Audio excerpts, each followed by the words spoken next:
Good afternoon friends, welcome back to the channel. So before starting the video, I want to wish you a very happy new year. May this year will bring you happiness and joy and जिसके लिए आप काफ़ी time से prepare कर रहे हैं वो आपका ड्रीम फुलफिल हो इस ईयर में. I hope so and my best wishes to all of you. So आज का जो हम एक और सेशन लेके हैं MCQs का, जो कि मैंने आपको पहले बताया था. These questions are like mock test. ये आपका मॉक टेस्ट की तरह है. मुझे बताने की बार बार बोलने की ज़रूरत नहीं है कि मॉक टेस्ट की जो आपकी प्रिपरेशन में कितनी हेल्पफुल होते हैं, कितना उनका जो होता है प्ले रोल होता है कि आपकी प्रिपरेशन को इन्हांस करने में. कहीं से हम बहुत सारे मल्टीपल टॉपिक्स को चूज़ करते हैं ताकि आपका जो है वो किसी भी तरीके से कोई भी आपकी जो है कमी ना रहे, किसी भी आपकी प्रिपरेशन में कोई भी आपका लूप होल ना बचे. So friends, without any further delay हम स्टार्ट करते हैं आज की वीडियो. सो फर्स्ट क्वेश्चन की तरफ बढ़ते हैं. फर्स्ट क्वेश्चन हमारा कह रहा है economic survey of India is published by the. जो इंडिया का इकोनॉमिक सर्वे है वो किसके द्वारा पब्लिश किया जाता है. ऑप्शंस देख लेते हैं इसके. Option number 1 is A is reserve bank of India. Option number B is Niti Aayog. Option number C is ministry of finance government of India. And option number D is ministry of industries. So anything related to the economic capital के related कोई भी चीज़ है वो ministry of finance ही handle करती है. सो इस क्वेश्चन नंबर फर्स्ट का जो राइट आंसर होगा मिनिस्ट्री ऑफ फाइनेंस होगा, यानी ऑप्शन नंबर सी. बढ़ते हैं हम क्वेश्चन नंबर सेकंड की तरफ. क्वेश्चन नंबर सेकंड क्या रहा है, physical policy in India is formulated by. India में जो फिजिकल पॉलिसीज़ हैं वो कौन चलाता है. For option number A is reserve bank of India. Option number B is planning commission. Option number C is finance ministry. And option number D is security and exchange board of India. जैसा कि हमने question number first में discuss किया, जितने भी economic के related चीज़ें हैं बेसिकली फिजिकल पॉलिसीज़ इकोनॉमीज़ में ही आती हैं ना. सो जो इकोनॉमी के रिलेटेड चीज़ें हैं वो हमारी फाइनेंस मिनिस्ट्री हैंडल करती है. सो इस क्वेश्चन का भी जो राइट आंसर होगा वो होगा option number C, finance ministry. बढ़ते हैं क्वेश्चन नंबर 3 की तरफ. क्वेश्चन नंबर 3 कह रहा है हमारा कि if we detect grants to states for the creation of capital assets from revenue deficit we arrive at. आइए इसके ऑप्शंस देख लेते हैं. इसका ऑप्शन नंबर ए कह रहा है primary deficit. Option number B कह रहा है net physical deficit. Option number C कह रहा है बजटरी डेफिसिट. और ऑप्शन नंबर डी कह रहा है इफेक्टिव रेवेन्यू डेफिसिट. तो इसका राइट आंसर क्या होगा फ्रेंड्स. जिनको पता है वो मुझे वीडियो पास करके बीच में इसका अपना स्कोर भी बताते चलें और अपना मतलब उनके कितने क्वेश्चन सही हुए, कहाँ पे वो अटक रहे हैं. और जिनको नहीं पता वो नोट डाउन करते ना. आई होप उनको हेल्प करेगा आगे. तो इसका जो राइट आंसर है वो है option number D, effective revenue deficit. बढ़ते हैं नेक्स्ट क्वेश्चन की तरफ, which is question number 4. Question number 4 कह रहा है which one of the following is the largest item of expenditure in India on revenue account. मतलब इंडिया में सबसे ज़्यादा जो गवर्नमेंट रेवेन्यू अकाउंट पे खर्चा किस चीज़ पे करती है. आइए इसके ऑप्शंस देख लेते हैं. Option number A is defence. Option number B is subsidies. Option number 3 is pension. And option number 4 is interest payments. Defence पे खर्चा करते हैं, सब्सिडीज जो गवर्नमेंट प्रोवाइड करती है उस पर करते हैं, पेंशन्स जो मिलती हैं, ट्रांसफ़र पेमेंट्स भी कहा जाता है जिनको इकोनॉमिक्स की भाषा में. और ऑप्शन नंबर डी आ गया इंटरेस्ट पेमेंट्स. सो इसका जो राइट आंसर है फ्रेंड्स वो है option number D, interest payments. बढ़ते हैं नेक्स्ट क्वेश्चन की तरफ. क्वेश्चन नंबर 4 कह रहा है equality in country can be best bought through.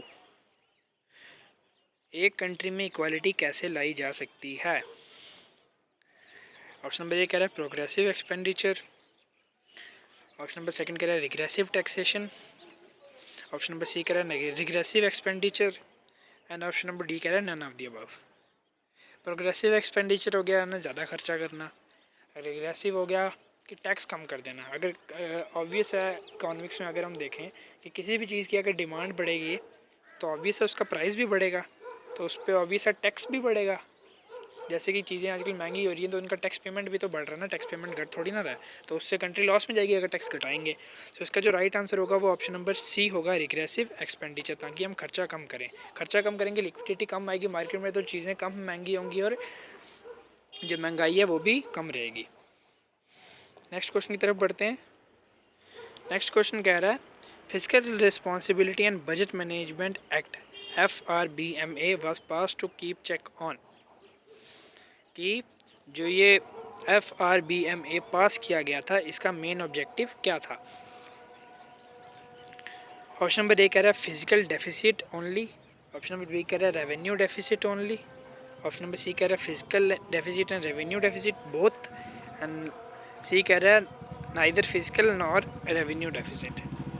सो इसका जो राइट आंसर है फ्रेंड्स वो है option number C, both physical deficit and revenue deficit. बढ़ते हैं नेक्स्ट क्वेश्चन की तरफ, which is question number 7। Question number 7 कह रहा है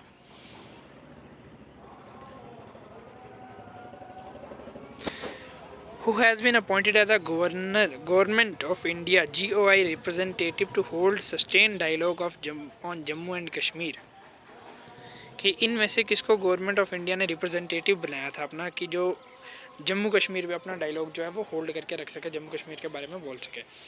ऑप्शन देख लेते हैं इसके। Option 1 is Dineshwar Sharma, option number 2 is Syed Asif Ibrahim, option number 3 is Rajiv Jai and option number 4 is K Paul. तो इसका राइट आंसर जो है फ्रेंड्स वो है दिनेश्वर शर्मा, जिनको रिप्रेजेंटेटिव बनाया गया था गवर्नमेंट ऑफ इंडिया के, जो JNK के मुद्दों पे आगे बात करते थे इंटरनेशनल लेवल पे। बढ़ते हैं नेक्स्ट क्वेश्चन की तरफ। क्वेश्चन नंबर 8 कह रहा है the Losar festival has started in which region of Jammu and Kashmir. Losar festival जो है वो जम्मू कश्मीर के किस रीजन में स्टार्ट किया गया था। बेसिकली इसका जो राइट आंसर है, बेसिकली इसके 4 ऑप्शन हम देख लेते हैं पहले। Baramulla, option number 1, option number 2 is Kathua, option number 3 is Anantnag and option number 4 is Ladakh. So इसका राइट आंसर है लद्दाख, जो करंटली हम इसको जम्मू कश्मीर में ऐड नहीं कर सकते। Ladakh is a separate union territory. So जो लोसर है वो कहाँ, जो फेस्टिवल है वो कहाँ स्टार्ट किया गया, लद्दाख में recently. This is the recently. अब आपको क्वेश्चन ऐसे भी पूछ सकता है which of the following festival is recently started in the region of Ladakh, या ऐसे भी पूछ सकता है in the ancient state of Jammu and Kashmir. तो इसका आंसर राइट आंसर होगा लद्दाख। ठीक है, सो चलते हैं हम नेक्स्ट कि विच क्वेश्चन नंबर 9 कह रहा है which article ensured the special status to Jammu and Kashmir prior to 2019। ये तो सबको पता ही है, बताने की ज़रूरत भी नहीं पड़ेगी कि कौन सा आर्टिकल इनमें से जो है वो जम्मू कश्मीर को एक प्रायर स्टेटस देता था, मतलब प्रिंसली स्टेट भी हम एक तरीके से एंशियन प्रिंसली स्टेट भी कह सकते हैं। तो article 370, article 372, article 375 and article 378। तो इसमें ज़्यादा सोचने की कोई ज़रूरत नहीं है फ्रेंड्स, ना मुझे ना आपको। This is the right answer is article 370 which is option number A. बढ़ते हैं नेक्स्ट क्वेश्चन की तरफ, which is question number 10। Question number 10 कह रहा है in 1965 the head of Jammu Kashmir was redesignated as governor previously called as, कि मतलब 1965 से पहले जो जम्मू कश्मीर के गवर्नर थे उनको गवर्नर ना कह के बल्कि उनको किस नाम से बुलाया जाता था। इस चीज़ को समझें कि अभी तो हम गवर्नर कहते हैं ना, पहले मतलब उनको गवर्नर ना बोल के क्या बोला जाता था। तो इसके ऑप्शंस हम देख लेते हैं। Option number 1 is premier, option number 2 इज़ वजीर-ए-आलम, ऑप्शन नंबर 3 सदर-ए रियासत एंड ऑप्शन नंबर 4 इज़ वज़ीर। सो इसका जो राइट आंसर है फ्रेंड वो है ऑप्शन नंबर 3 सदर-ए-रियासत। मतलब गवर्नर नाम ओरिजिनेट होने से पहले governors were previously called in Jammu Kashmir as सदर-ए-रियासत। बढ़ते हैं नेक्स्ट क्वेश्चन की तरफ, which is question number 11। Question number 11 क्या कह रहा है हमारा, क्वेश्चन नंबर 11 कह रहा है non partnership what will be the percentage profit sharing ratio between them. मतलब पार्टनरशिप जब नहीं होगी तब percentage of profit sharing ratio क्या होगी उनके बीच में। जब मतलब कोई भी पार्टनरशिप नहीं होगी तब दो पार्टीज़ के बीच में जो शेयरिंग की रेशियो होगी वो क्या होगी जब कोई भी किसी भी तरीके की पार्टनरशिप नहीं होगी। सो ऑप्शन है, option number 1 is unequal, second is equal, third is depend upon experience and fourth is none of the above. अगर कोई पार्टनरशिप ही नहीं होगी, कोई किसी तरीके का कंट्रैक्ट ही नहीं होगा तो ऑब्वियस है जिसने जितना इन्वेस्ट किया वो उतना ही मांगेगा वापस। तो मतलब जो शेयर होगा वो इक्वली डिवाइड होगा, जितना भी प्रॉफिट होगा कोई भी प्रॉफिट शेयरिंग होगी वो इक्वली डिवाइड होगी। तो इसका जो राइट आंसर है वो है question option number B. Question number 12 कह रहा है अब नेक्स्ट क्वेश्चन कि the main account for dealing with partnership dissolution would be. कि पार्टनरशिप डिसोल्यूशन से निपटने के लिए हमारा मेन अकाउंट क्या होना चाहिए? रिवोल्यूशन, रियलाइजेशन, एप्रोप्रिएशन और डिसोल्यूशन। सो इसका राइट आंसर क्या होगा फ्रेंड्स? आप वीडियो को पॉज करें और साथ साथ में मुझे स्कोर भी बताते चलें अपना। सो इसका राइट आंसर होगा friends option number second, realization. बढ़ते हैं नेक्स्ट क्वेश्चन की तरफ। क्वेश्चन नंबर 13 कह रहा है current account of the partner should be open when the capitals are. Partner का करंट अकाउंट जो है वो कब खोला जाना चाहिए? मतलब इसमें ये ऐसे भी कह सकते हैं कि आइडियल टाइम क्या है, जब कैपिटल्स कैसे होने चाहिए कि हमें करंट अकाउंट पार्टनर का खोलना चाहिए, करंट अकाउंट खोलना चाहिए। तो ऑप्शन नंबर 1 कह रहा है फिक्स्ड, ऑप्शन नंबर सेकंड कह रहा है फ्लक्चुएटिंग, ऑप्शन नंबर थर्ड कह रहा है फ्लोटिंग एंड ऑप्शन नंबर 4 कह रहा है नॉर्मल।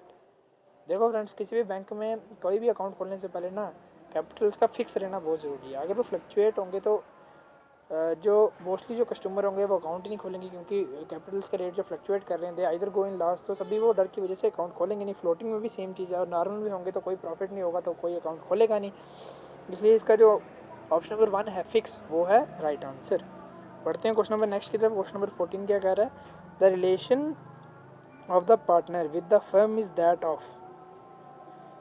कि जो रिलेशन है पार्टनर का विद द फर्म इज़ कैसा है, मतलब जो पार्टनर का फर्म के साथ रिलेशन होगा वो कैसा होगा?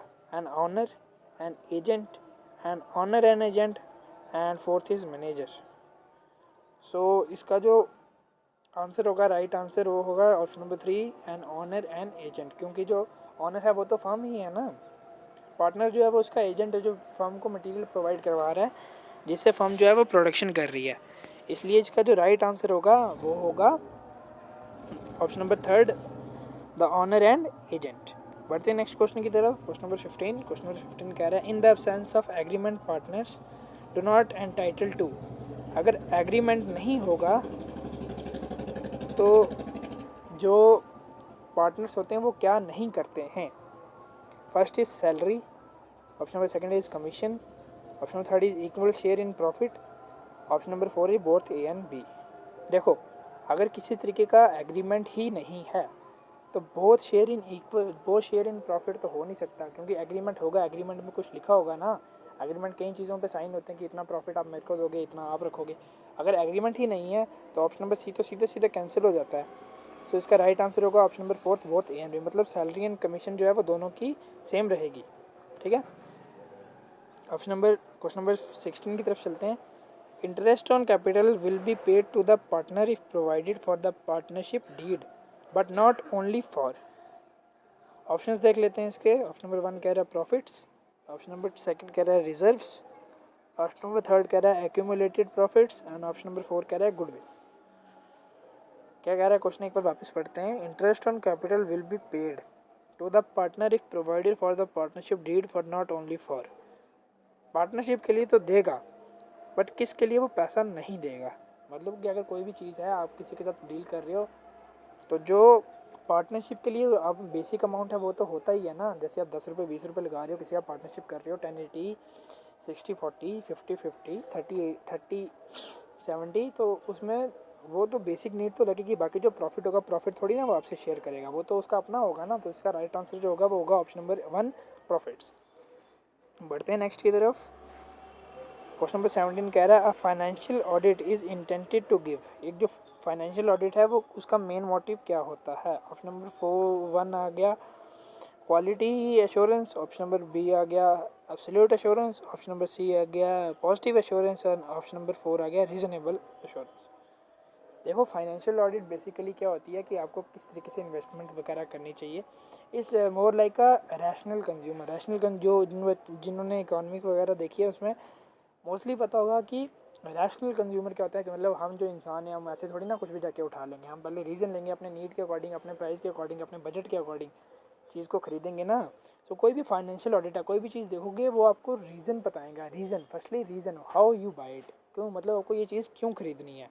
उसकी क्वालिटी नहीं बताएगा कि ये ऐसी है वैसी है, या उसके पॉजिटिव अप्रोचेस नहीं बताएगा, उसकी नीड्स बताएगा आपको कि क्या रीज़न हो सकते हैं इस चीज़ को खरीदने के। जैसे आप कोई भी चीज़ खरीदते हो उसको खरीदने के पीछे आपका रीज़न होता है। ऐसे ही नहीं कि आप कुछ भी मार्केट से उठा के ले आते हैं।